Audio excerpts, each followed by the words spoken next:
Let's talk about this from NFL reporter Matt Lombardo.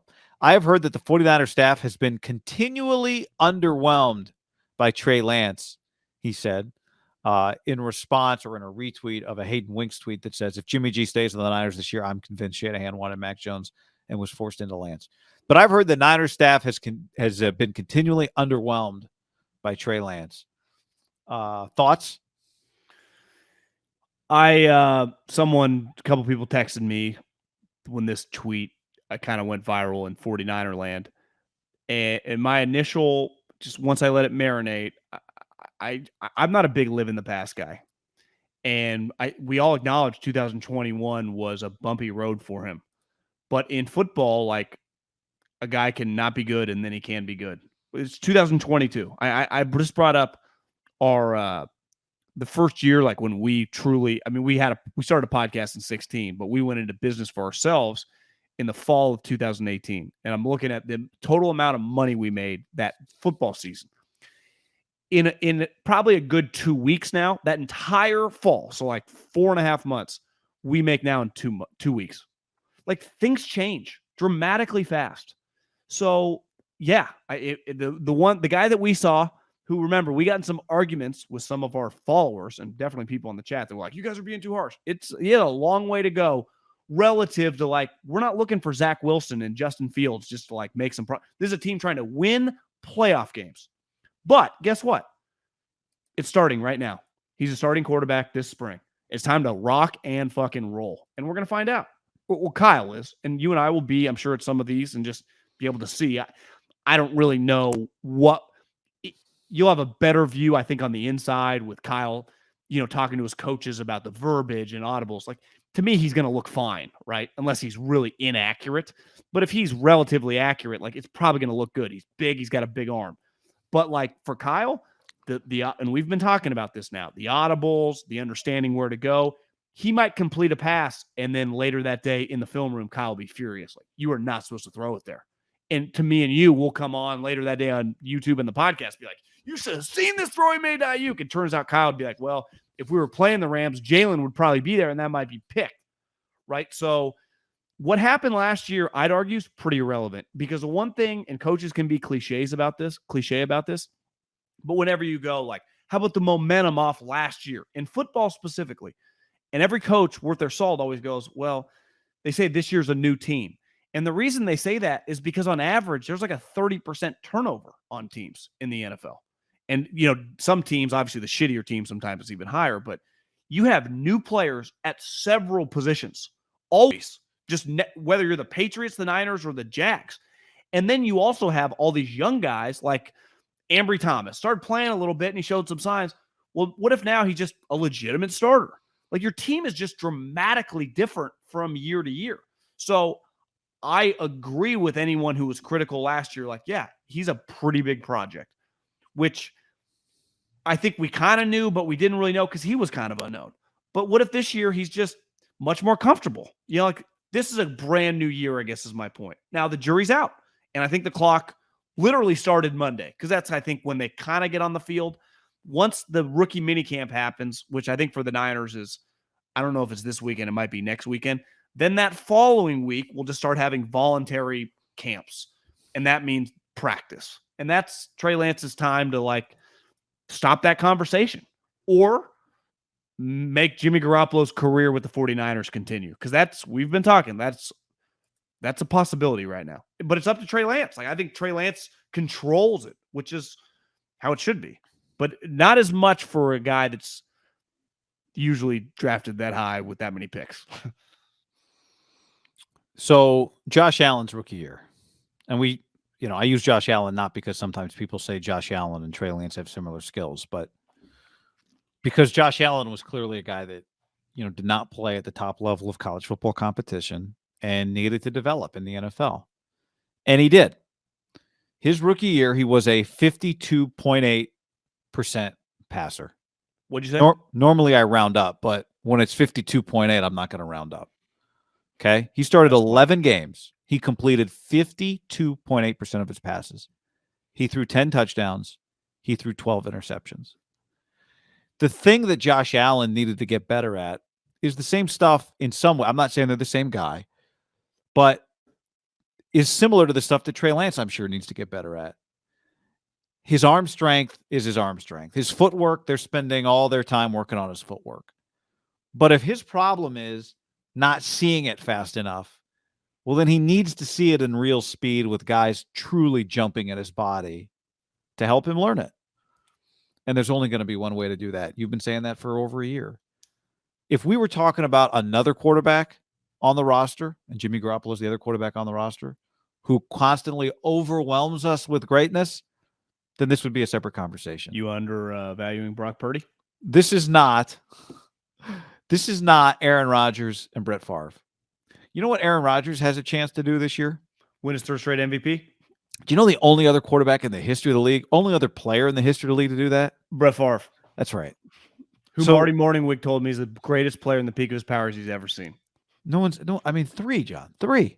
That's a good quote from Marty Morningwig. I remember when he said, I thought it was kind of crazy, but then when you kind of go to his Wikipedia, 3 straight MVPs, and you realize they went to back-to-back Super Bowls, and you kind of think back when you were a kid, you're like, yeah, he was viewed as like Michael Jordan of football for those couple years, wasn't he? Yes.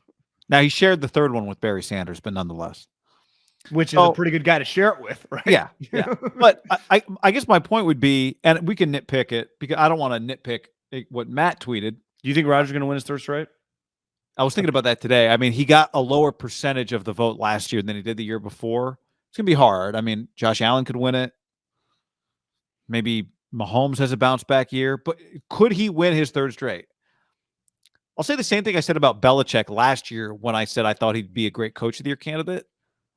It's going to be harder without Devontae, but Aaron will also get more credit if it's really good because Devontae's gone. So in that way, like, you'd rather have Devontae Adams. But I think it kind of sets up for him if he has another great year to be like, oh, my God. He got less credit last year because everyone viewed their team as sweet, right? Yeah, and he still won it. So can he win it? Yes, he can win it. I agree. The list of quarterbacks that don't underwhelm you from time to time is the majority of the quarterbacks in the NFL. Now, are they continually underwhelmed? I know they're not physically underwhelmed with Trey. We've watched them. If they're going to be, let's think about it for a second, right? If this is true and they're underwhelmed, what are the things they could be underwhelmed by? His progress, his technical progress, like on his footwork, right? And his understanding of the offense. Because I know they're not underwhelmed by his physicality, right? Well, part of a coach's job is to go, you know what? I can't give him Matt Ryan's offense. I can't even give him everything Jimmy Garoppolo had. But he gives me something that Jimmy Garoppolo doesn't give me, and he gives this team something Jimmy Garoppolo didn't give this team. And we've got to find a way. And I think what you said to start this conversation is the important part. Like, it's happening. Well, it's happening. I'm not a huge believer in any walk of life to just like hold on to the past. Like, things happen, and you're not in October 2021 anymore. And part of that's on him. Part of that's on anyone listening. If you're like, some people just hold on forever to the past or even just recent memory. And it's like, you have to move on, and they don't have a choice. Like, I mean, they have to. So you're arguing, forget about the fact that you traded a bunch of picks for him and just treat him like a backup quarterback and make Jimmy Garoppolo the starter? I'm arguing that, like, yeah, I think it's very valid that he might have been a struggle last year, but you have to come in like he has to have an opportunity to really show you that he's grown. And a large part of that is on him. Because anyone that's argued for like against Ryan Tannehill, they're like, who cares what Ryan Tannehill said? It's on Malik Willis. No one's arguing that's not on Malik Willis to like learn the offense and try hard. Yeah. But like, all people were saying was like, is he going to be like, as Mike Tomlin would say, basic human decency? You know, there's just some basic human decency. Like, and for a quarterback, everything that he hung his hat on coming out was the elite character, right? That's what he's known as, being very smart, high character guy. Well, what does that mean? When you think in quarterbacks, you think like Rivers, Matt Ryan, Drew Brees. Well, what do all those guys do? Well, they show up at 6 and the O-line got to DoorDash them food because they're still there watching film when those guys go home. Like, a lot of that stuff is on him. And it's unique, right? Because he's not – Rodgers replaced Favre. Like, doesn't get any harder than that. Luck kind of replaced Peyton because Peyton had missed the year. So there was a year removed and everyone saw how shitty it got. Like, Rodgers just literally replaced Favre. You know, I mean, this guy is replacing Jimmy Garoppolo while polarizing. any 49er would say, well, he just brought us some credibility. He's got the train on the tracks, and they build it around him, and we started having some success. And kind of like Alex. Alex came to the Chiefs when the Chiefs were drafting number 1 overall. So it's like they're flawed, and you nitpick them. But to me, there's a difference between like nitpicking Kirk Cousins, who got you 1 playoffs, and just a guy that like every single year you're winning double-digit games, like Alex. Kind of, in fairness to Jimmy, when Jimmy plays 16, 17 games, they're going to win 10 plus. Now, it's hard. 2 of the 4 full seasons he missed. But like there is a bar. Like he's not replacing. I'm trying to think of some really shitty quarterback, but like some bottom 10 guy, right? But he's not replacing some elite guy. But there is pressure. Like what Jimmy hung his hat on was honestly the stuff Kyle kind of values, the intangible stuff. Like Kyle could live with scream at him for a bad pick, but he knew that like Jimmy knows what he's doing in theory. Well, that's what you have to talk about if you talk about the situation, is who the coach is and what the coach values and what the coach wants, right? That's part of the equation here. In a lot of other situations, I don't even know, Jimmy Garoppolo, you're not having this conversation. A lot of other coaches don't have the equity, the longevity, this job security that Kyle Shanahan has, right? And the owner would want to see the young quarterback, and you would just kind of eventually have to go to the young quarterback because that's what everyone is telling you have to do. Well, Kyle is unique in that way. Don't you think when you said like, because we say this a lot, I mean, humans say this a lot, the owner kind of just wants what the fans want, right? Because he knows that's good for business if it goes well. Yes.